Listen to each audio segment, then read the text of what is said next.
अक्सर युवा सोचता है कि बिना कुछ किए ही उसे वह सब कुछ मिल जाए जो वह चाहता है।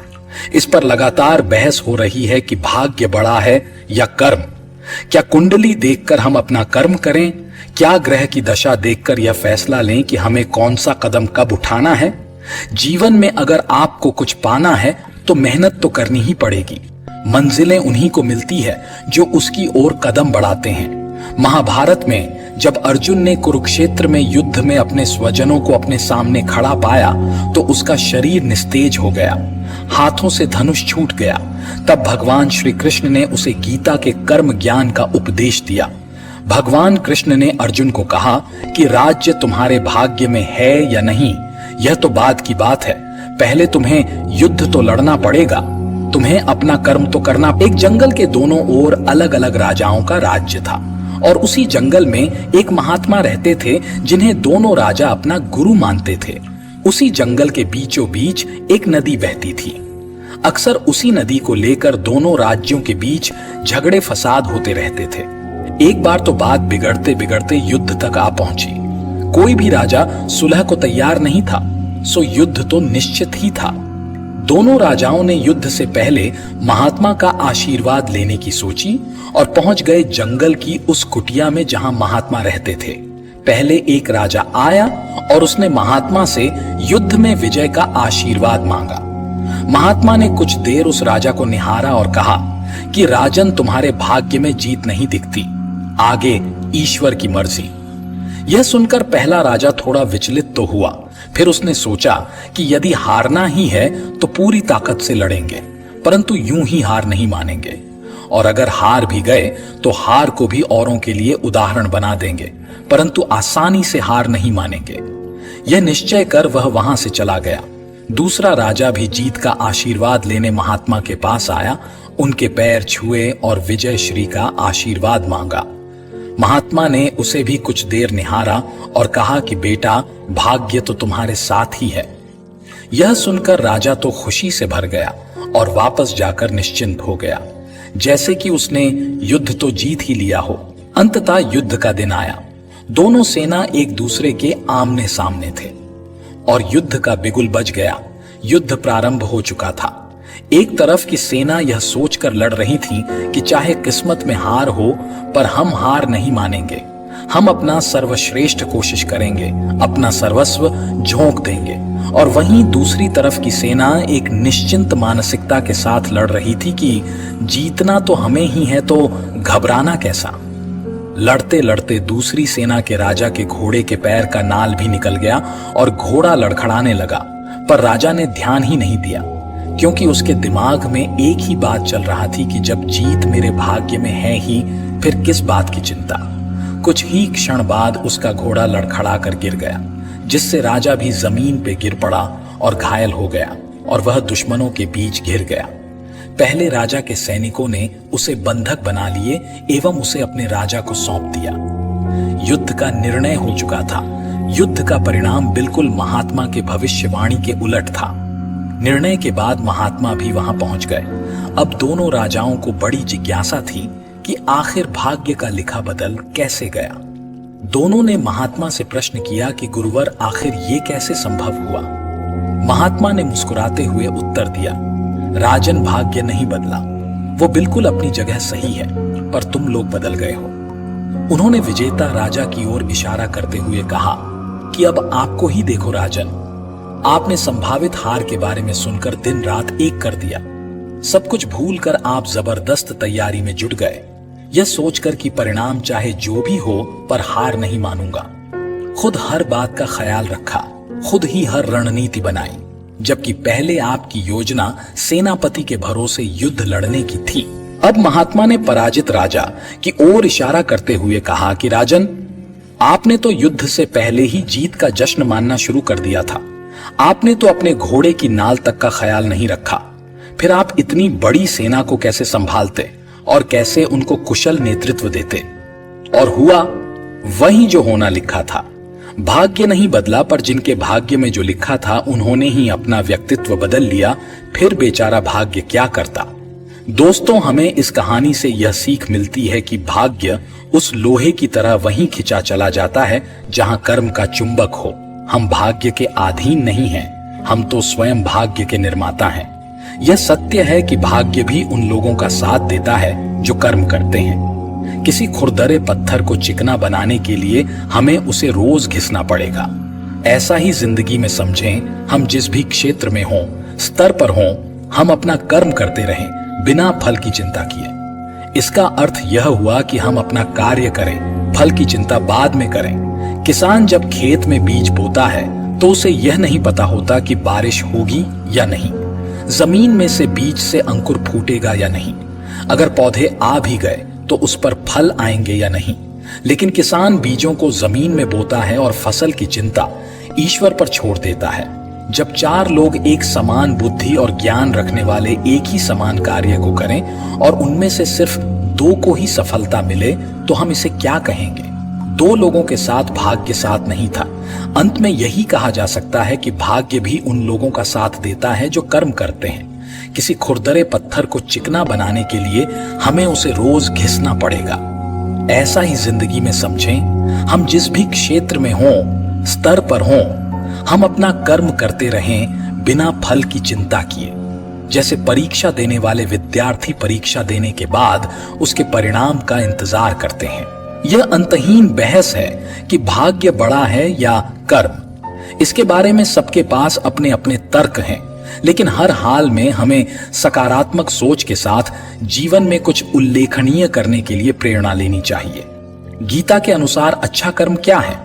गीता के अनुसार अच्छा कर्म वह है जो मनुष्य निस्वार्थ भाव से बिना किसी मोह लालच के करता है। यानी किसी भी कार्य को करने से पहले अपने मन में लोग मोह नहीं हो तो वह कर अच्छा माना जाता है और वह सभी काम भगवान को समर्पित हो जाते हैं। क्या कर्म से भाग्य को बदला जा सकता है? तो इस प्रश्न का जवाब है नहीं, क्योंकि इस संसार में जो काम मनुष्य कर लेता है उसके अनुसार ही उसको उसका फल मिलता है। जब तक वह कर्म भोग नहीं पाएगा तब तक उसे मुक्ति नहीं मिल पाएगी। आपदा को अवसर में बदलने की बात तो आप सबने सुनी ही होगी, लेकिन ये वाक्य सिर्फ उनके लिए है जो सबसे अलग सोच सकते हैं। बाकी सब तो बस भाग्य के सहारे बैठे रहते हैं। याद रखिए, सामान्य बुद्धि बस सामान्य परिस्थितियों तक ही हमारा साथ देती है। जब परिस्थितियां असामान्य हो जाती हैं तो उनका निवारण सामान्य सोच के साथ नहीं किया जा सकता। उस समय हम तभी सफलता प्राप्त कर सकते हैं जब हम कोई नई चीज खोज निकालें। याद रखिए, बुद्धि सबके पास है, लेकिन सफल वही है जो उन सबसे आगे की सोच सकता है। ऐसा व्यक्ति किसी भी हालत में अपना भाग्य बदल सकता है। कैसे? आइए जानते हैं इस मजेदार तेलुगु लोक कथा के जरिए। चेन्नई, जिसका नाम पहले मद्रास हुआ करता था, बहुत समय पहले वहां एक ब्राह्मण रहा करता था। वो सरस्वती का पुजारी था और वो ब्राह्मण निर्धन था। वह प्राचीन परंपरा के अनुसार शिष्यों को पढ़ाता था। गुरुकुल की परंपरा के अनुसार शिष्य उसके लिए गांव-गांव जाकर भिक्षा मांगते। भिक्षा में जो भी मिलता था उसी से उनका गुजारा हो रहा था। ब्राह्मण की पत्नी के बच्चा होने वाला था। ऐसे में ब्राह्मण की पत्नी को चिंता होने लगी कि उसकी संतान का पालन पोषण इतनी गरीबी में कैसे होगा। इसी बात को लेकर वो अक्सर ब्राह्मण को उसकी गरीबी के लिए ताने मारने लगी। वह कहती, न जाने मुझे किन कर्मों की सजा मिली है जो मेरा विवाह मेरे पिता ने एक कंगाल से कर दिया। ब्राह्मण को यह बात अच्छी न लगी। ताने सुन सुनकर वह परेशान हो चुका था। फिर एक दिन उसने एक फैसला लिया और अपने सबसे प्रिय और सूझवान शिष्य को बुलाकर सारी जिम्मेदारी उसे दे दी। इसके बाद 4-5 महीने में लौटने का आश्वासन देकर धन कमाने राजधानी चला गया। ब्राह्मण के जाने के बाद वह शिष्य ने अपनी सारी जिम्मेदारियां ईमानदारी के साथ निभाने लगा। आसपास के गांव के लोगों को जब ब्राह्मण के जाने का पता चला तो सब लोगों ने मिलकर ब्राह्मण के यहां अनाज और जरूरत का बाकी सामान भिजवा दिया। आश्रम में बाकी शिष्यों को वह शिक्षा देने लगा। इस तरह सब कुछ सही रास्ते पर चलने लगा। एक रात को ब्राह्मणी ने पुत्र को जन्म दिया। दरवाजे के पास खड़े शिष्य को जब यह पता चला तो उसने सोचा कि आगे क्या क्या करना है। इस बारे में गांव के बुजुर्गों से सलाह ले लेनी चाहिए। वह जाने ही वाला था कि इतनी देर में वहां एक दुबला पतला ब्राह्मण लाठी के सहारे चलते हुए वहां आया।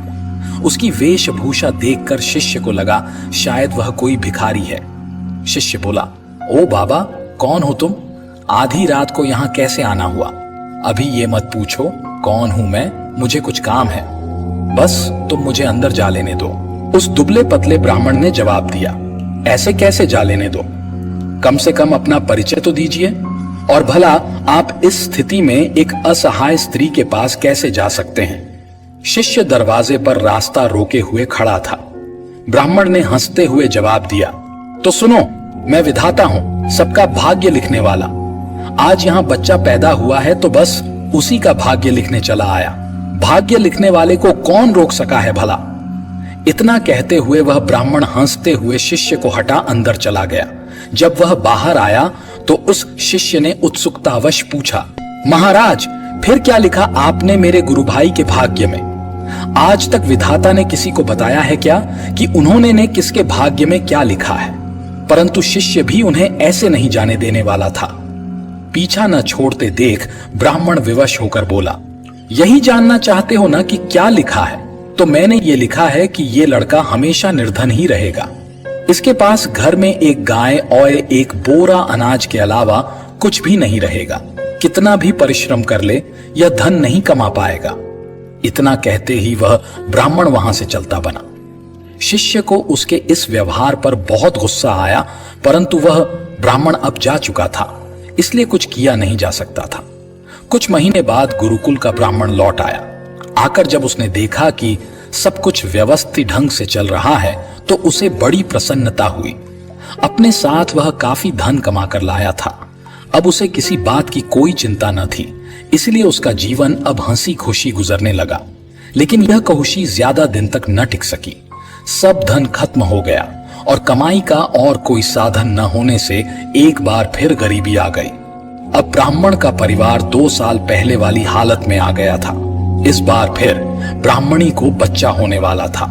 ऐसे में जब ब्राह्मण ने शिष्य से अपनी स्थिति के बारे में विचार विमर्श किया तो शिष्य ने उसे फिर से राजधानी जाने की सलाह दी।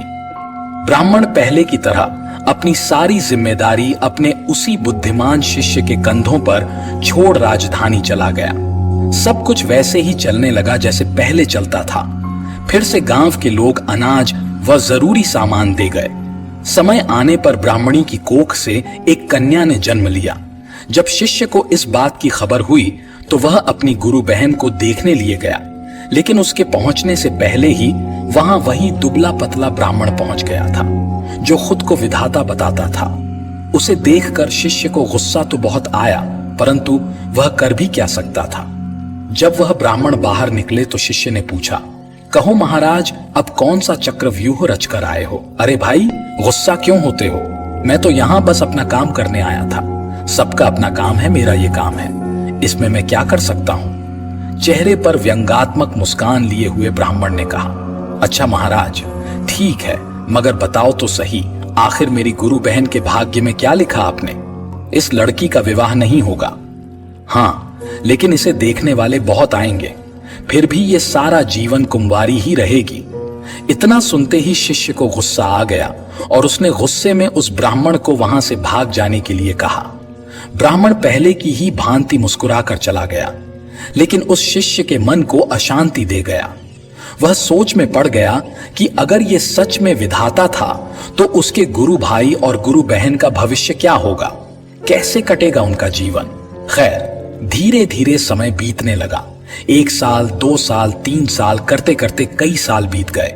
शिष्य का गुरु यानी कि ब्राह्मण वापस नहीं आया। राजधानी से जितने व्यक्ति आते उतनी बातें बताते।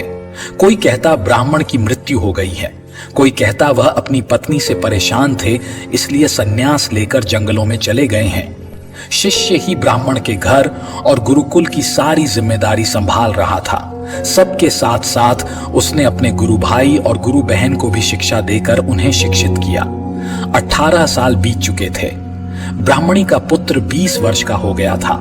शिष्य को लगने लगा कि अब उसका गुरु भाई गुरुकुल की व्यवस्था संभालने लायक हो गया है। इसी विचार से अब शिष्य अपनी सारी जिम्मेदारी उसे देकर वहां से विदा लेना चाहता था। ब्राह्मणी और उसके पुत्र और पुत्री ने उस शिष्य को रोकने का बहुत प्रयास किया, मगर सब व्यर्थ था। शिष्य जब जा रहा था तब गुरु भाई उसे छोड़ने कुछ दूर तक उसके साथ गया। जब गुरु भाई आशीर्वाद लेकर वापस लौटने को हुआ तब उस शिष्य ने उससे कहा, भाई मैं जा रहा हूं, मगर जो मैं अभी तुम्हें जो 2 बातें बताऊंगा उस बात का ध्यान रखना।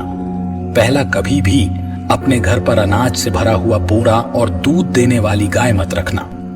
अगर तुमने दोनों रखे तो तुम सारा जीवन निर्धन हो रहोगे।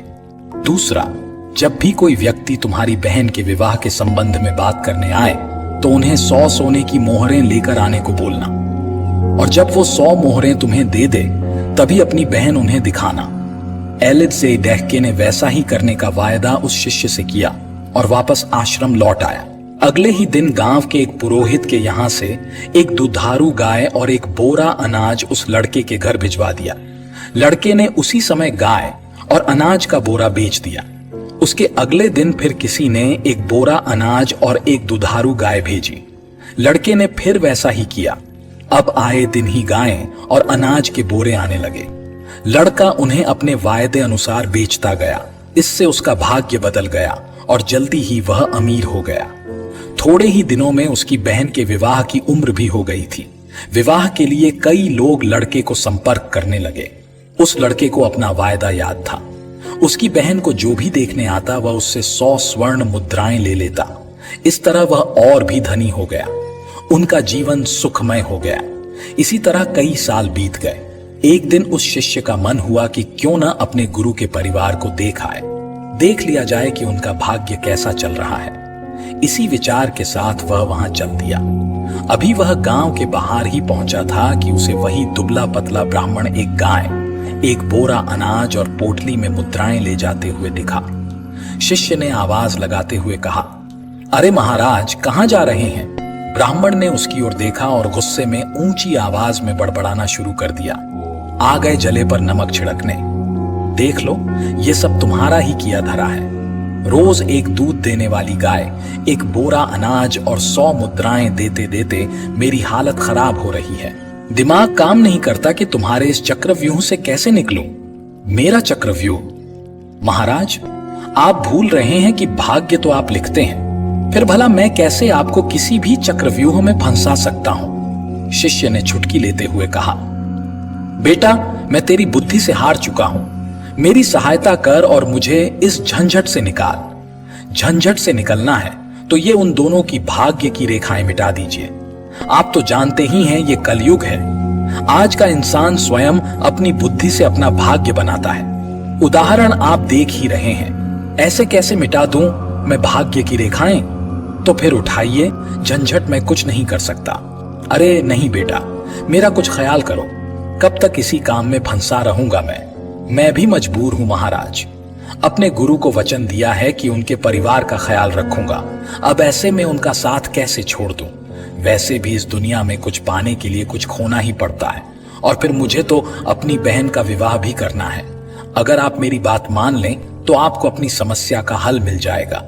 कुछ देर सोच विचार करने के बाद उस ब्राह्मण ने गाय, अनाज का बोरा और मुद्राओं की पोटली उस शिष्य को दे दी और बोले, जाओ, मिटा दी उनकी भाग्य की रेखाएं। तुम्हें उनका जैसा भी भविष्य बनाना है बना लो, मैं कोई रुकावट नहीं डालूंगा। लेकिन हां, मेरी एक विनती है कि इस बारे में तुम किसी को बताना नहीं तो कोई भी मेरा आदर नहीं करेगा, किसी को मेरा भय नहीं रहेगा, जिसके कारण कोई मुझे याद नहीं करेगा। इतना कहते हुए वह ब्राह्मण चला गया जो खुद को विधाता बता रहा था। तो दोस्तों, इससे ये तो सिद्ध हो गया कि आप ही हो जो अपनी बुद्धि से अपना भाग्य बदल सकते हो। यदि आप अपने लक्ष्य के लिए पूरी तरह से समर्पित हैं तो ऐसी कोई चीज नहीं जो आप हासिल नहीं कर सकते। हो सकता है हमारी परेशानियों में ही हमारी सफलता कहीं छुपी हो। यह तो हमारी मानसिकता पर निर्भर करता है कि हमारा जीवन कैसा होने वाला है। जीवन में हम अच्छे से अच्छे कई काम करते हैं, लेकिन फिर भी हमें कठिनाइयों का सामना अवश्य करना पड़ता है। लेकिन हम यह नहीं सोचते हैं कि क्या यह छोटी छोटी कठिनाइयां हमें बहुत भारी मुसीबत से तो बचा तो नहीं रही है। एक बात हमेशा याद रखिए, जीवन में कभी किसी के बारे में बड़ा बिल्कुल मत भूलिए। भाग्य से जितनी ज्यादा उम्मीद करोगे वो उतना ही ज्यादा निराश करेगा, और कर्म पे जितना जोर दोगे तो हमेशा उम्मीद से भी ज्यादा मिलेगा। आपके कर्म ही आपकी पहचान है, वरना एक नाम के हजारों इंसान हैं। कोई मेरा बुरा करे वो उसका कर्म है, मैं किसी का बुरा ना करूं वो मेरा धर्म है। जो दूसरे को धोखा देते हैं, किस्मत उन्हें हर रोज धोखा देती है। अगर किसी के लिए कांटे बिछाओगे तो वापस कांटे ही मिलते हैं, और किसी के लिए फूल बिछाओगे तो आपको वापस फूल ही मिलेंगे। एक आदमी अपने भाग्य से बहुत परेशान हो गया था, क्योंकि उसे लगता था कि उसका भाग्य कभी भी अच्छा नहीं होने वाला है। वह परेशान बैठा था, तभी वह देखता है कि एक बाबा आते हैं। वह उससे पूछते हैं, तुम निराश क्यों हो? वह आदमी कहता है कि मेरा भाग्य अच्छा नहीं है, क्योंकि मुझे लगता है जो भी मैं काम करता हूं वह मुझसे नहीं होता है। यह सब कुछ भाग्य की वजह से हो रहा है। बाबा ने उसकी बातें सुनी, फिर उससे कहते हैं, तुम्हें यह नहीं सोचना चाहिए, क्योंकि हम अपना भाग्य स्वयं ही बनाते हैं। अगर हम अच्छा काम करते हैं तो वो भी अच्छा हो सकता है। बाबा कहते हैं कि मुझे लगता है कि जीवन में तुमने कभी भी कोई अच्छा काम नहीं किया है, इसीलिए तुम्हारे साथ यह सब कुछ हो रहा है। वह आदमी याद करता है उससे अभी तक कितनी गलतियां हुई हैं। आज तक उसने किसी को कोई भी दान नहीं किया है, बल्कि दूसरे का बहुत नुकसान किया है, जिसकी वजह से यह सब कुछ हो रहा है। वह आदमी समझ जाता है कि उसका भाग्य साथ क्यों नहीं दे रहा है। वह बाबा से कहता है, आपने सही कहा है, मैंने आज तक कोई भी अच्छा काम नहीं किया है। बाबा कहते हैं कि हमारा भाग्य साथ तभी देता है जब हम अच्छा काम करते हैं। तुम्हें भी अच्छा काम करना चाहिए, जीवन में सभी की मदद करनी चाहिए। अगर तुम यह सब कुछ करते हो तो तुम्हारा भाग्य तुम्हारे पास ही होगा। वह आदमी सब कुछ समझ जाता है। उसके बाद वह कुछ भी ऐसा नहीं करता है जिससे किसी को कोई भी तकलीफ हो। जीवन में हमेशा अच्छे काम करें, यह सब कुछ आपके काम आ सकते हैं। इसी तरह हम अपने जीवन को सफल बना सकते हैं। अच्छी सोच रखोगे तो सब अच्छा होगा, अगर बुरी सोच रखोगे तो सब बुरा ही होगा। इसलिए सकारात्मक रहिए, यही कर्म है। अच्छा हो या बुरा हो, पर कर्मों का फल जरूर मिलता है। किसी को जल्दी मिलता है तो किसी को थोड़ी देर से मिलता है। उन्हीं की किस्मत अच्छी होती है जो कर्म अच्छे करते हैं। जैसा काम करोगे वैसा ही फल मिलता है। इसलिए अपनी सोच को अच्छा रखें, किसी को भी अच्छा बोलें, अच्छा काम करें और अच्छे लोगों के साथ रहें। हर किसी को आजादी है अपनी जिंदगी अपनी मर्जी से जीने की, पर आजादी में अपने कर्म को मत भूलना। याद रखना, एक गलत काम आपकी आजादी छीन सकता है। कर्म के द्वारा मौन रहते हुए चींटी से अच्छा उपदेश कोई दूसरा नहीं दे सकता। मुसीबतें चाहे जितनी मर्जी हो, हर कदम पर तू घबरा कर मत बैठ, तू बस अपना कर्म कर। ईमानदारी और बुद्धिमानी से किया गया काम कभी व्यर्थ नहीं जाता। व्यक्ति की सफलता का कारण उसका भाग्य नहीं, अपितु उसके कर्म होते हैं। किसी ने आपके साथ बुरा किया है तो छोड़ दो उसे, आगे बढ़ो, उसका कर्म उसको सजा देगा। अगर आप जरूरतमंद लोगों की मदद करते हैं तो भगवान भी आपकी मदद करता है। अपने कर्म अच्छे करो, वरना आपके कर्म कभी आपको मुक्ति नहीं देंगे। अर्जुन ने श्री कृष्ण से कहा, हे जनार्दन, यदि आप बुद्धि को कर्म से श्रेष्ठ मानते हैं तब फिर आप मुझे इस भीषण युद्ध में भाग लेने के लिए क्यों कहते हो? आपके अनेकार्थक उपदेशों से मेरी बुद्धि भ्रमित हो गई है।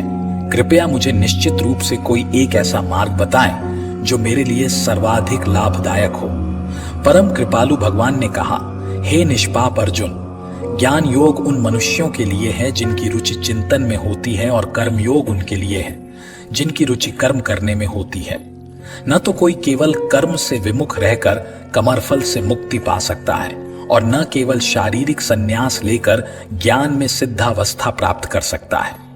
कोई भी मनुष्य एक क्षण के लिए अकर्मा नहीं रह सकता। वास्तव में सभी प्राणी प्रकृति द्वारा उत्पन्न 3 गुणों के अनुसार कर्म करने के लिए विवश होते हैं, जो अपनी कर्मेंद्रियों के बाह्य घटकों को तो नियंत्रित करते हैं, लेकिन मन से इंद्रियों के विषयों का चिंतन करते हैं। वे निसंदेह स्वयं को धोखा देते हैं और पाखंडी कहलाते हैं। हे अर्जुन, लेकिन वे कर्मयोगी जो मन से अपनी ज्ञानेंद्रियों को नियंत्रित करते हैं और कर्मेंद्रियों से बिना किसी आसक्ति के कर्म में संलग्न रहते हैं, वे वास्तव में श्रेष्ठ हैं। इसलिए तुम्हें निर्धारित वैदिक कर्म करने चाहिए, क्योंकि निष्क्रिय रहने से कर्म करना श्रेष्ठ है। कर्म का त्याग करने से तुम्हारे शरीर का भरण पोषण संभव नहीं होगा। परमात्मा के लिए यज्ञ के रूप में कर्मों का निष्पादन करना चाहिए, अन्यथा कर्म इस भौतिक संसार में बंधन का कारण बनेंगे। इसलिए हे कुंती पुत्र, भगवान के सुख के लिए और फल की आसक्ति के बिना अपने नियत कर्म करो। आसक्ति का त्याग कर अपने कार्य को कर्तव्य समझकर फल की आसक्ति के बिना निरंतर कर्म करने से ही किसी को परमात्मा की प्राप्ति होती है। राजा जनक और अन्य महापुरुषों ने अपने नियत कर्मों का पालन करते हुए सिद्धि प्राप्त की थी। इसलिए तुम्हें भी अपने कर्तव्यों का निर्वहन करते हुए समाज के कल्याण के लिए अनुकरणीय उदाहरण प्रस्तुत करना चाहिए। महापुरुष जो भी कर्म करते हैं, सामान्य जन उनका पालन करते हैं। वे जो भी आदर्श स्थापित करते हैं, सारा संसार उनका अनुसरण करता है। हे पार्थ, समस्त तीनों लोकों में मेरे लिए कोई कर्म निश्चित नहीं है। न ही मुझे किसी पदार्थ का अभाव है और न ही मुझ में कुछ पाने की अपेक्षा है, फिर भी मैं निश्चित कर्म करता हूं। यदि मैं सावधानी पूर्वक नियत कर्म नहीं करता तो हे पार्थ, सभी लोगों ने निश्चित रूप से सभी प्रकार से मेरे मार्ग का ही अनुसरण किया होता। यदि मैं अपने निर्धारित कर्म नहीं करता तब ये सभी लोक नष्ट हो जाते और मैं संसार में उत्पन्न होने वाली अराजकता के लिए उत्तरदायी होता और इस प्रकार से मानव जाति की शांति का विनाश करने वाला कहलाता। हे भरतवंशी, जैसे अज्ञानी लोग फल की आसक्ति की कामना से कर्म करते हैं, उसी प्रकार बुद्धिमान मनुष्यों को लोगों को उचित मार्ग की ओर चलने के लिए प्रेरित करने हेतु अनासक्त रहकर कर्म करना चाहिए। ज्ञानवान मनुष्यों को चाहिए कि वे अज्ञानी लोगों को, जिनकी आसक्ति सकाम कर्म करने में रहती है, उन्हें कर्म करने से रोककर उनकी बुद्धि में मतभेद उत्पन्न न करें, अपितु स्वयं ज्ञानयुक्त होकर अपने कार्य करते हुए उन अज्ञानी लोगों को भी अपने नियत कर्म करने के लिए प्रेरित करना चाहिए। वे मनुष्य जो प्रकृति के गुणों के प्रभाव से मोहित होकर फल प्राप्ति की कामना के साथ अपने कर्म करते हैं, लेकिन बुद्धिमान पुरुष जो इस परम सत्य को जानते हैं, उन्हें ऐसे अज्ञानी लोगों को विचलित नहीं करना चाहिए जिनका ज्ञान अल्प होता है। अपने समस्त कर्मों को मुझको अर्पित करके और परमात्मा के रूप में निरंतर मेरा ध्यान करते हुए कामना और स्वार्थ से रहित होकर अपने मानसिक दुखों को त्याग कर युद्ध करो।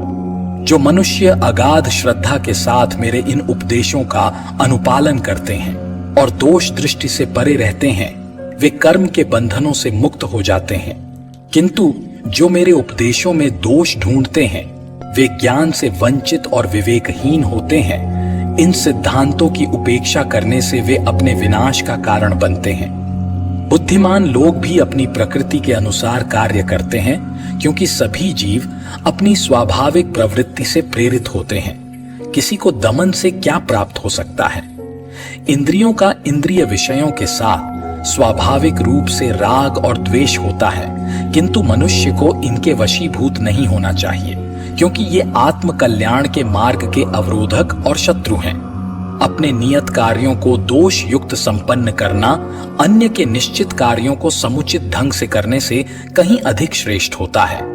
वास्तव में अपने कर्तव्य का पालन करते हुए मरना दूसरों के जोखिम से युक्त भयावह मार्ग का अनुसरण करने से श्रेयस्कर होता है। अर्जुन ने कहा, हे श्री कृष्ण, इच्छा न होते हुए भी मनुष्य पापजन्य कर्मों की ओर क्यों प्रवृत्त होता है? ऐसा प्रतीत होता है कि उसे बलपूर्वक पाप कर्मों में लगाया जाता है। परमात्मा श्री कृष्ण कहते हैं, अकेली काम वासना जो रजोगुण के संपर्क में आने से उत्पन्न होती है और बाद में क्रोध का रूप धारण कर लेती है, इसे पाप के रूप में संसार का सर्वभक्षी शत्रु समझो। जैसे अग्नि धुएं से ढकी रहती है, दर्पण धूल से आवृत रहता है तथा भ्रूण गर्भाशय से अप्रकट रहता है, उसी प्रकार से कामनाओं के कारण मनुष्य के ज्ञान पर आवरण पड़ा रहता है। हे कुंती पुत्र, इस प्रकार ज्ञानी पुरुष का ज्ञान भी अतृप्त कामना रूपी नित्य शत्रु से आच्छादित रहता है, जो कभी संतुष्ट नहीं होता और अग्नि के समान जलता रहता है। इंद्रिय, मन और बुद्धि को कामना की प्रजनन भूमि कहा जाता है, जिनके द्वारा यह मनुष्य के ज्ञान को आच्छादित कर लेती है और देहधारियों को मोहित करती है। इसलिए हे भरतवंशियों में श्रेष्ठ, प्रारंभ से ही इन इंद्रियों को नियंत्रण में रखकर कामना रूपी शत्रु का वध कर डालो, जो पाप का मूर्त रूप तथा ज्ञान और आत्मबोध का विनाशक है। अपने विचारों पर नियंत्रण रखो, नहीं तो वे तुम्हारा कर्म बन जाएंगे, और अपने कर्मों पर नियंत्रण रखो, नहीं तो वे तुम्हारा भाग्य बन जाएंगे। कर्म ही व्यक्ति के भाग्य और जीवन का निर्माण करते हैं। मैं चलता रहा, भाग्य अपना बदलता रहा, हर समय हर घड़ी मंजिल की ओर बढ़ता रहा। हिम्मत से कर्म करने की मैंने ठान ली, कर्मों से अपने भाग्य को बदलने की मैंने ठान ली। भाग्य का चक्र चलता रहा, हर घड़ी राह में हर कदम पर मुश्किलें, राह रोके खड़ी कर्म में करता रहा और हर राह पर चलता रहा, और कर्मों से भाग्य अपना मैं बदलता रहा। विधि का विधान क्या बदलेंगे ये देवदूत, ये हाथ की लकीरें हैं यारों। सीमेंट से भी ज्यादा मजबूत बदलना इन्हें सिर्फ कर्मों को ही आता है। कर्मों से बंजर भूमि में भी बेमौसम फूल खिल जाता है। भाग्य और कर्म में लड़ाई अक्सर रोज होती है। भाग्य मन तोड़ देता है, कर्म इसे फिर जोड़ लेता है। भाग्य के ही सहारे आज खुद बेघर जमाना है। कर्म छोड़ उलझ जाता है जो भाग्य की लकीरों में। कर्मों से बादशाहत है मेरी, भाग्य तो बस बहाना है।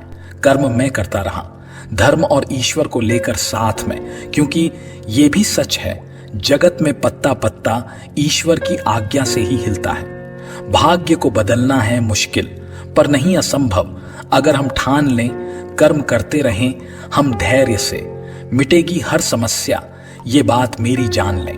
हालात के सामने झुक जाओगे तो असफलता मिलेगी, लेकिन सामना करोगे तो एक दिन सफलता जरूर मिलेगी। सही और गलत को परखने का भी हुनर होना चाहिए, वरना कान भरने में तो दुनिया माहिर है।